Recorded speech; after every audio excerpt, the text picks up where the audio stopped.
Magandang umaga po sa inyong lahat. You know, one of the common experiences of those who came back from the World Youth Day, aside from the week-long jet lag and exhaustion and separation anxiety, it was the overwhelming feeling of joy. Punong-puno ang kanilang puso, full with all the insights, realizations, new experiences, that one may be confused on what to do next. Halo-halo kasi ang nararamdaman. Now, a friend of mine who has joined many World Youth Days has experienced this. After every World Youth Day, he needed to find ways to manage this intense feeling. You know, I told him what helped me. I had to share it and share the experiences generously. Paalis pa lang kami noon, pabalik pa lang kami ng Manila. I was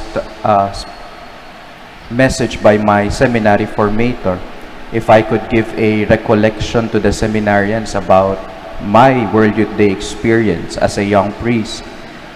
It was just the day after I arrived in Manila. So just imagine the exhaustion and the jet lag. But you know, I said yes because my heart was so full. I cannot not share what I have seen, what I have heard, and what I have experienced. When you have experienced the joy of the gospel, the joy of the good news in the flesh, through the faith of millions of young people, it gives you so much hope for the church and for the world. And it reignites your love for God and most especially for your brothers and sisters.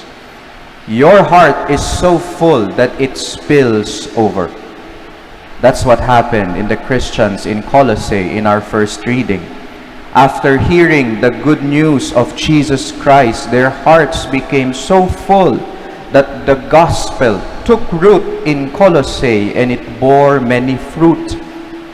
They had to spread the joy of the gospel despite the persecution by responding in great faith to Jesus Christ, in great hope for His kingdom in heaven, and in great love for their brothers and sisters.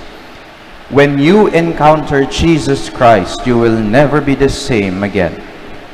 Now in the Gospel, at the beginning of Jesus' public ministry, according to St. Luke, everyone who encountered Him were healed from their conditions and their possessions. Their hearts were so full that they had to share the good news to all. And in no time, Jesus was surrounded by huge crowds, even preventing Him from leaving that place.